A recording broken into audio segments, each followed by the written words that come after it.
Usa ka tingog, usa ka katawhan.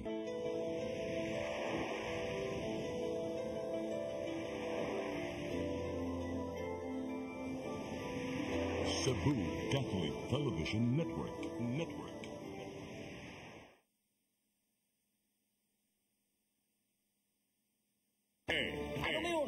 Ano ngayon? Mga napapanahong isyo, himay-himayin, bubusisiin. Magkaibang opinyon, titimbangin. Dito lang sa Ano Ngayon? Kasama ang bagong paborito niyong tandem, Ninyo Bonito at Chonke Benz. Ano ngayon? Ano ngayon?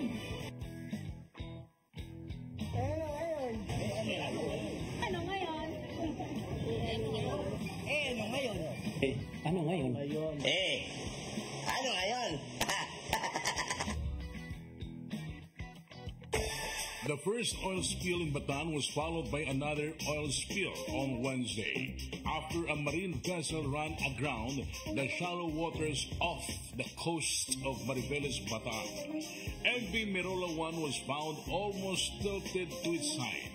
Aside from MV Merola 1, two ships MTKR Terranova with 1.4 million liters of industrial oil and MTKR Jason Bradley with 5,000 liters of diesel were found to have leaks after sinking off Bataan waters. Dahil dito, pinaghahandaan na ng Department of Health ang poison management. Toxicologist daw at hindi karaniwang doktor ang higit na may alam sa problema ng lason. Sabi ng DOH Idol, walang health issue sa mga residente ng lugar na apektado ng oil spill sa Bataan. Ba't ka mabahala pa? Diba? Yung mga tao, walang health issue. Pero yung mga isdang naroon, meron. Bakit, Idol Chonke Benz? Anong problema sa mga isda? Nakausap mo ba sila? Kasi kumakalat nga yung langis na inom nila. Kaya nagreklamo yung leader nila, si Mang Ping Kanuping. Ping Kanuping. Mang Ping, ha? Kalahi yan ng bisugo.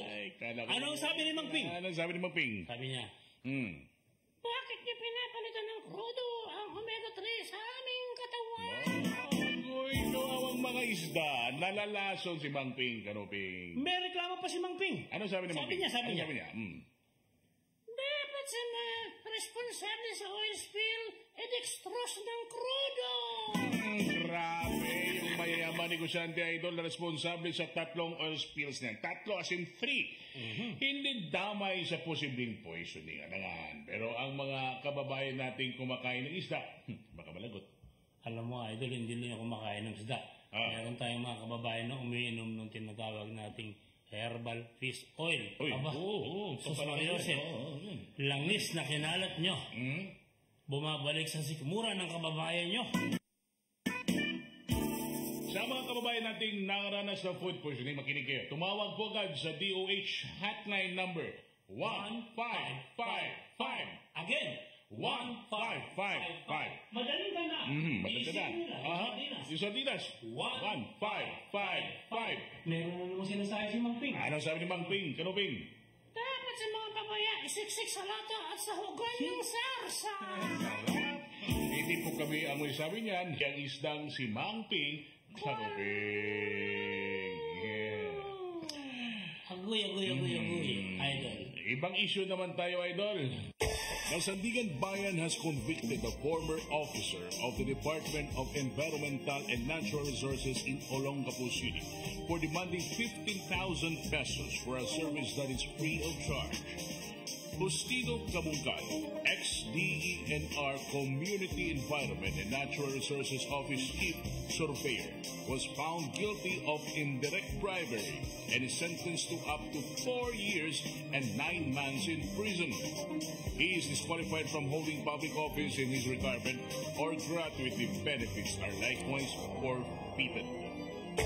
Merong Idol nag-apply ng lot registration sa Subic Sambales. Aha. Aba, Akalain mo, Ano? pinalitaw di umano Hindi mo, ano? ng dating chief ng surveyor ng DENR na peke ang kanyang papel. As usual, sasabihin na naman, kaya niyang ayusin yung papel, basta ayusin siya. Peking papel. Sa balik Peking ng papel. perang papel. Aha, sa halagang 15,000 pesos. As in, 15,000 pesos kulong siya. Kaya ang babala namin sa mga nataong gobyerno, kung libre ang serbisyo, huwag kayong maniningil. Babala sa mga politiko. Stop. Ay, abay. Wait a minute. Oh, why? Mainit na chocolate. Huwag ka na magbibigay ng warning sa mga politiko. Bakit man? Kasi, pagdating sa usapin ng korupsyon, lahat ng mga inay, bingi! Yo, walang big fish na naibig.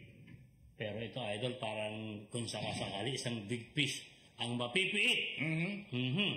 Panoorin natin yung ginawa mong BTR. Commission on Elections Comelec Chairperson George Garcia on Thursday belied sa gift party list Representative Rodante Marcoleta's accusation after the latter tagged him anew in an offshore bank account in the Cayman Islands. During a press briefing on Thursday, Marcoleta said they tapped volunteers in New York to make bank transfers worth $100 to two offshore bank accounts allegedly owned by Garcia. Marcoleta also claimed that receipts from Chase for Business indicated that the offshore bank accounts were under the name George Erwin Mojica Garcia. Idol Bonito, baka naman kapangalan ng Nicomelec Chair, yung lumitaw doon sa pag-iimbestiga ni Congressman Marcoleta. Aba, sa buong mundo ang daming George Erwin Mojica Garcia.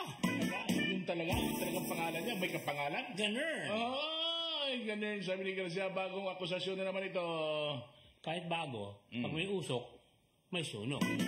Pag may sunog, meron nakapwestong timbok.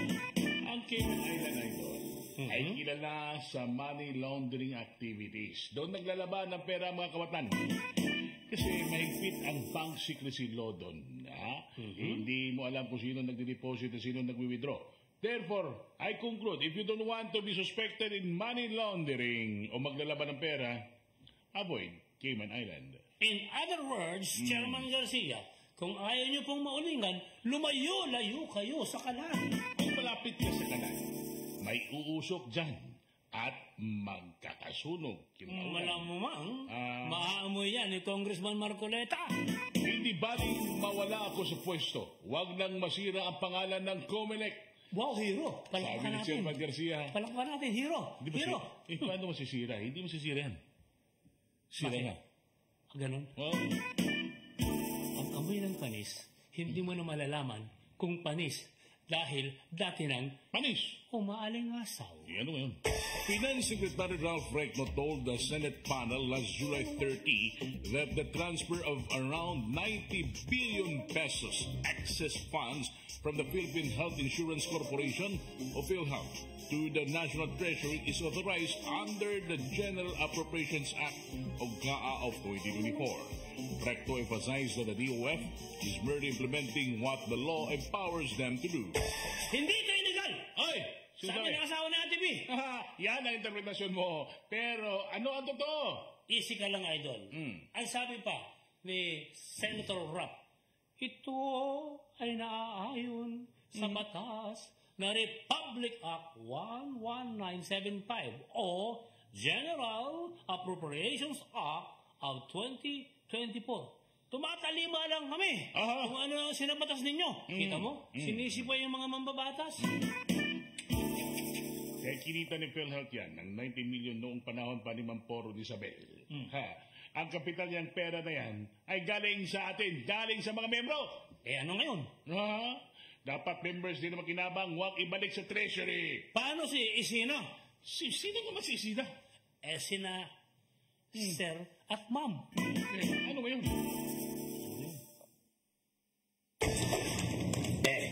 Ano ngayon?